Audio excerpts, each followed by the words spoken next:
It exists in our hearts and in our dreams. This legend of Bathurst, it's who we are. What stirs our spirit? This great race. 60 years of touring cars in the spiritual home of motorsports. This hothouse of emotions, drama into anguish, joy, ambition that fuels our world of speed and power that's reflected into every relic, every icon, and every soul in the face of every pilgrim that comes to the mountain. Drivers and machines pushed to the limit in pursuit of greatness, striving to make their mark in this odyssey that began with Bob Jane and the old fox Harry Firth back in 1963, their spirits indoors. The heroes are embraced by news, their deeds are history, each has come in the search of the Holy Grail, and one by one, they've created the legend of Bathurst.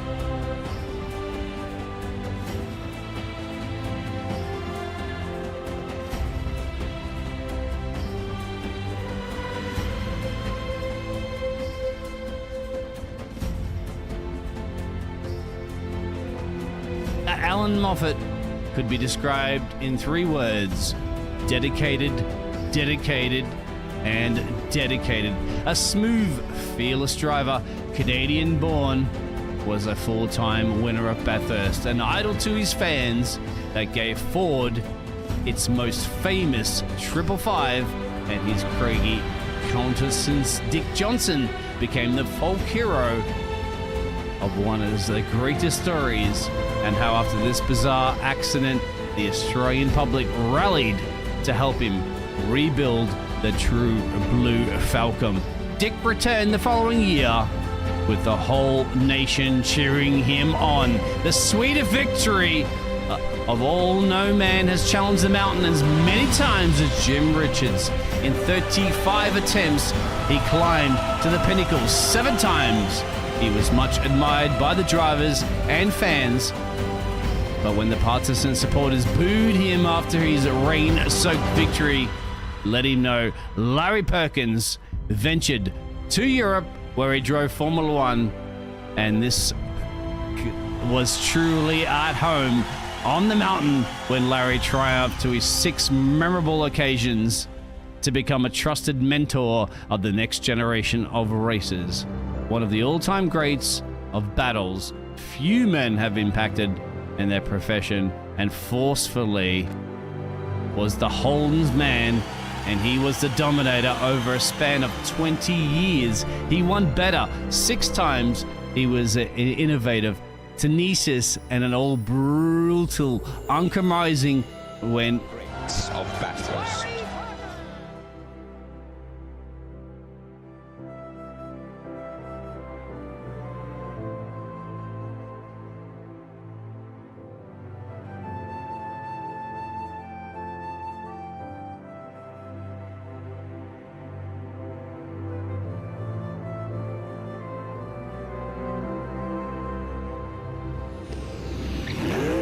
Who could ever forget the great Murphy's Lap, one of the gods of his celebration, and enhanced in the battle football. New Zealand-born Murphy was just 24 years when he became, in just 24, became the 22-year-old Craig Lowndes became the youngest drivers to ever win the Australia's most grueling race. In terms of success and popularity, Craig Lowndes has few peers, but in the narrative of his fabled race, he has been proud to be called the Apprentice. And in 2006, in the front row starting on the grid, was left empty, and the mark of respect of Lowndes had to fight back in the tears to hold back the law of intellectual Peter Brock Trophy. The Apprentice was paying homage to his master. Mr. Geoffrey Brock was the Bathurst King. The king that King Wally was to the Lane Park, or the Don Brabham to the MCG Rocks. The tragic death of the seat that will never be filled by the master himself. Peter Perfect has let the mountain Each of the record 9 victories is an enduring memory to that famous duel. If Moffat he had broke that lap record and the final laps comes across, and that will be the ultimate crowd pleaser. Thanks to the audience. Winner of the great race. That famous duel with Moffat. The year he broke the lap record on his final laps. Peter Rock comes across to take the checkered flag. Rock was the ultimate crowd pleaser. Thanks for all your support out there too. I love the way you're cheering me on. In the battleground and the brain of those warriors who exist in a world beyond a house where man and machine still precision, instinct, and everything, and the only goal is absolutely perfection. Thousands of kilometers in which these drivers machines have been around the limit and to the limit of the Bathurst that gives absolutely no prisoners. This is and always will be the greatest Australian race in the world.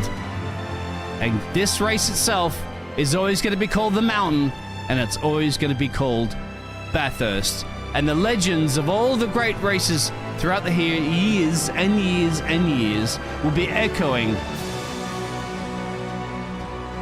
as you go climbing and climbing and climbing. Bathurst, Australia, this is your moment to shine. Let's go racing.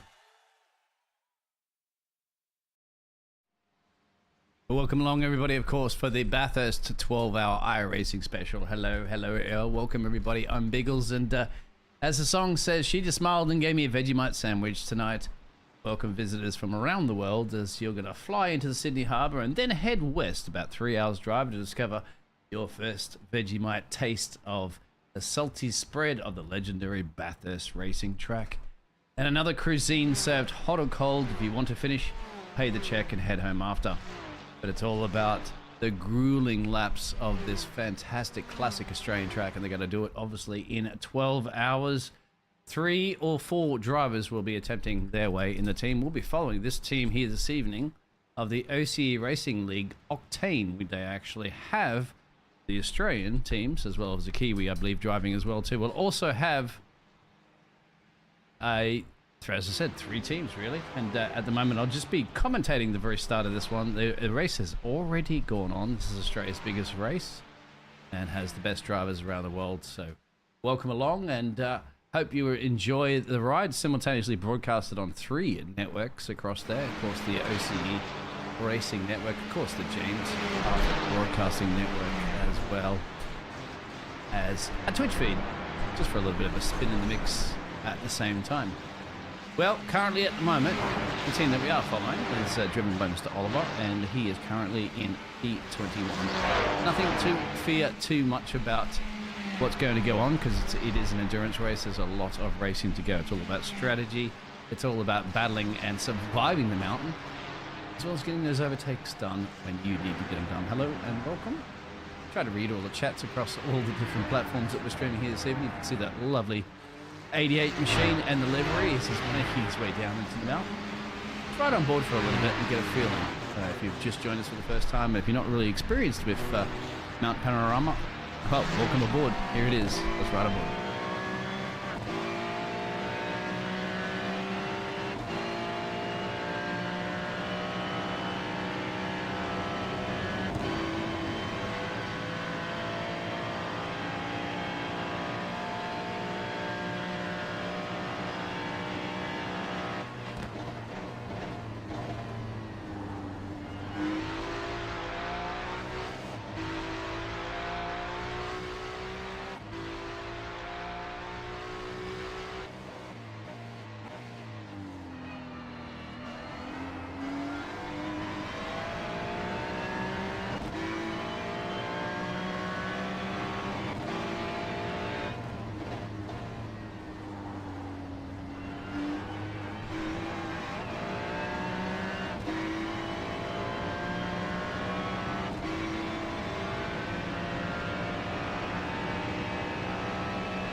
As you can currently see, Oliver is about to encounter a ton of traffic up the road.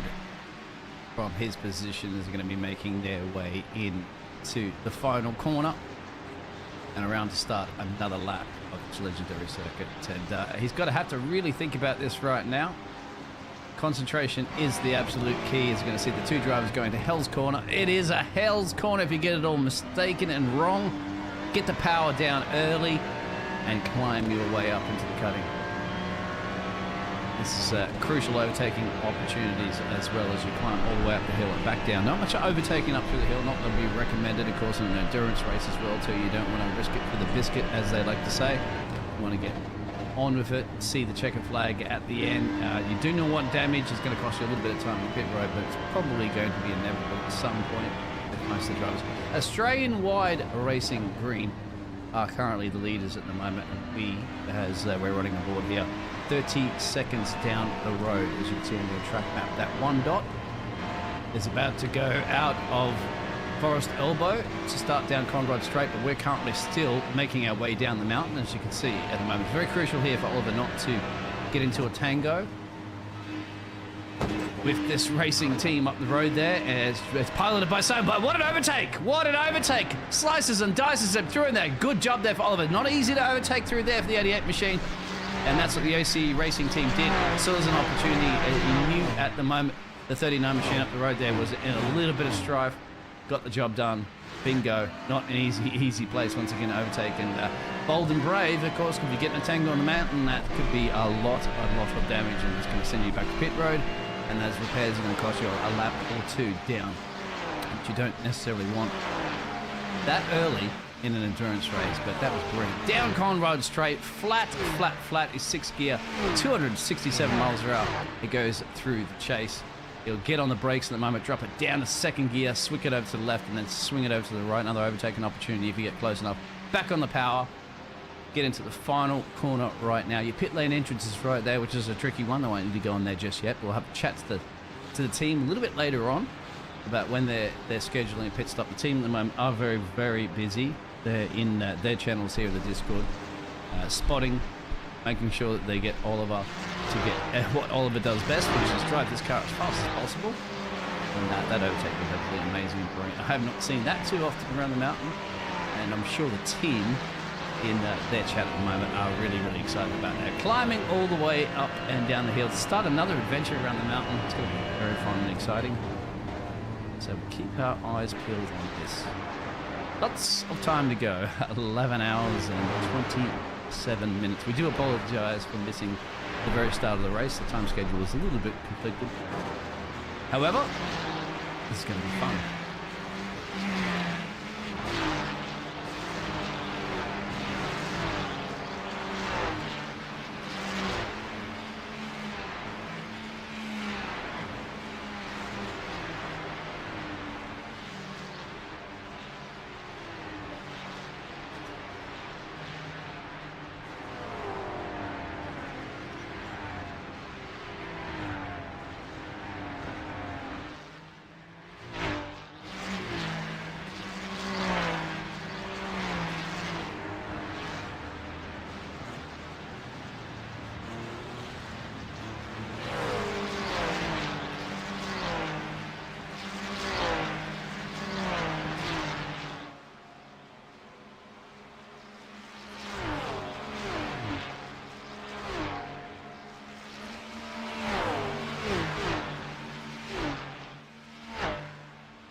To briefly go to replay at the moment. Looks like Joshua Tucker has had a moment on the mountain. Let's have a look at what's happened to the Ferrari driver and the Portuguese.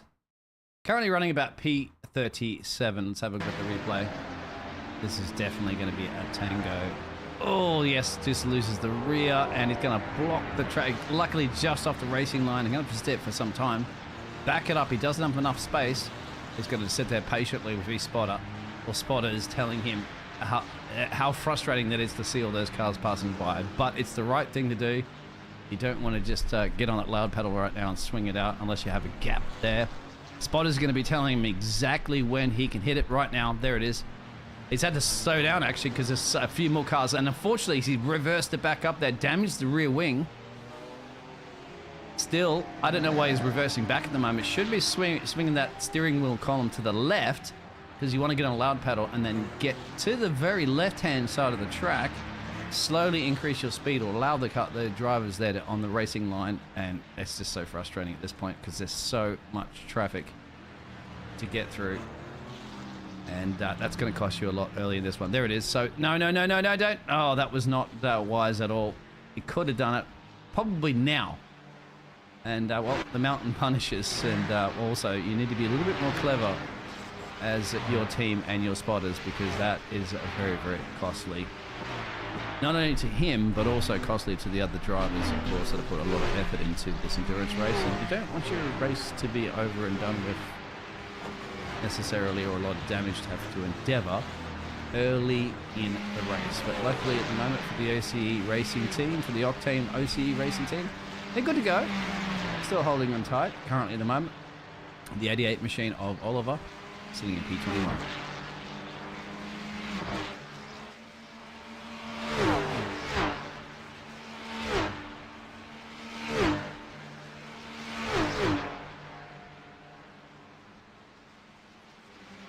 I believe there's an accident on the road as well.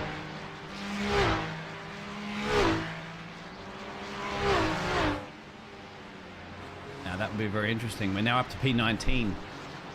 So there has been something that's happened. And I believe that might have been this man right here. Here it is. There's a battle up the road. And there's going to be contact there. That's going to be very interesting. That's main straight contact between these two drivers. These drivers have gone luckily completely off the racing line because our driver, Oliver, would have been passing them, give or take, about around now. And that little tango was very, very interesting. So, but then again, just like that, now we're up to P19. So, the mountain that is very, very interesting. That could have been a bit of beef between the drivers. It's very, very hard to engage that and get a good concept of it. Could have been, they call this deck code. Sometimes you are not new to the world of sim racing.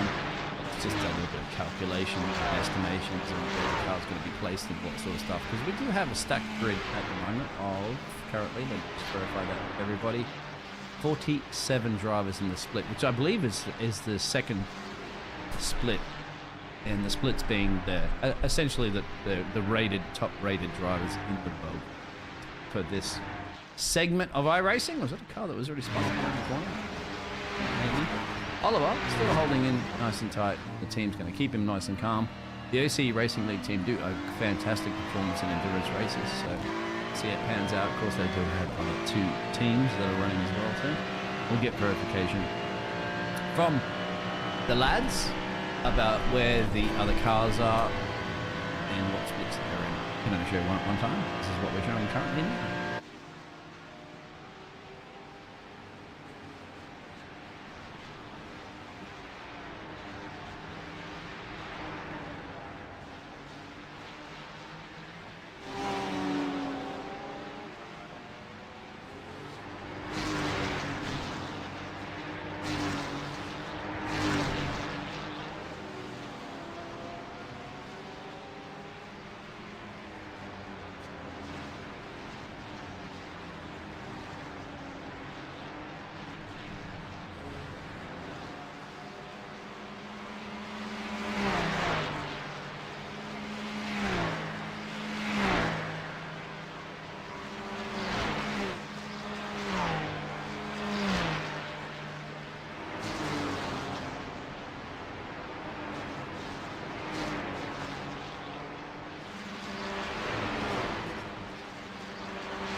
Welcome back. Of course, we have a fantastic battle at the brewing at the top end of the timesheets. You have P1 just up the road by 1 second to change, but look at this battle here. This is Fumi, and this Japanese driver is on the tailpipe of Sean Fitzgerald, and that's a battle for the P2. A little bit back, actually, is not that's not Scudero Racing, the other Japanese racing driver in the 496 there. It's up traffic here, and get a good exit out of Forest Elbow. Probably not right there to get a good one because you went Forest Elbow, because then if you get a good exit out of here, bingo, you're down Conrod straight. Look at that, just building speed, building speed, building speed. There's your race leader, just a little bit further up the road there. And now all three drivers in the top three spots are within a second of each other. So this is going to be a nice, interesting, and spicy and dicey fight for the lead of this race, with still 11 hours and shy of 20 minutes to go in this one. If any goes pole shape for these drivers right now, that's big trouble, because that's early days. But let's ride our board a little bit and probably go to P2 actually in a little bit, because I'm very, very curious to see what Sean can do about our race leaders, which are the Aussies, currently piloted by this man, Alexander.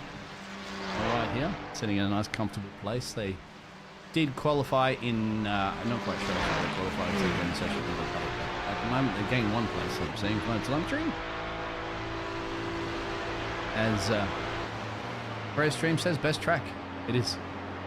It's a track that you're bold and brave to conquer it, at least for an hour race, and you're going to do it for 12 hours and change. That's tough, of course. But the drivers are going to be switching over, but they're also going to be jumping into somebody else's car. Worn tires, perhaps a little bit of damage if you do tangle that fence a little bit. Fence comes out and bites you. I wouldn't be surprised if there's not a single driver in any of these racing teams that doesn't have a little scrape against the fence at one point. It just depends on how much of a knock you want. If you knock that front steering alignment out, you're going to have to either deal with it or box and repair it, which is going to cost you some time. Time is sometimes on your side in an endurance race, but you don't want to lose too much of it. Ferrari leading, and essentially everybody's chosen a Ferrari, so it certainly seems to be the car of choice in this split. It's one of the closest battles on track, and here it is going to resume. Now, good exit out of the elbow. Will it be enough here for the Japanese driver to get the job done? He's in no urgent rush to get an overtake. Not just yet. But then again, try to tell a race driver not to overtake if gap car.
And that's an overtake done through the chase. So very clever and very safe on that one. So 15, well, the number 13 machine, unlucky for some, will get that position lost, but plenty of time. Sometimes it's better. You'll find an endurance race to yield that position and not get into a tango so early with so much more racing to go. Here currently for the Twisted Key Racing team is Desmond. Battling it out currently at the moment with the American driver, the number 2 machine. Here we go, side-by-side battle up into the mountains. It's going to be very, very interesting. Who's going to lift into the corner coming up to your right? It's going to be side-by-side. Somebody's going to have to yield because then at some point you get into a tango. This is exciting. They're not yielding. They're fighting. At some point now, somebody's going to have to lift off. There it is. Desmond will decide to elect to stay back and behind that one. Very safe, of course, because you're going to need some tyre power. You might need some 4 new tyres if you hit into that fence. But good, exciting race driving at the moment. That's back currently at the moment, P13 and P14. Our driver to keep you a little bit of an update, of course, with the OC Racing team all the way back here. That's Oliver. No much pressure at all. Well, apart from this man behind that's hunting him down at the moment, the 19 machine, also in a Ferrari. And it's all about holding off. But still, back at the top of the timesheets there, the battle for P2 and P3 also resumes at the race leading. So just at the top of your screen there, that's the green machine. That's Alexander. There's someone leading that team. This is the Australian wide racing green. But more so, we'll see whether or not this Japanese driver will be very much interested in see if he can take it to the US driver of Sean.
Oh, there's contact in the wall.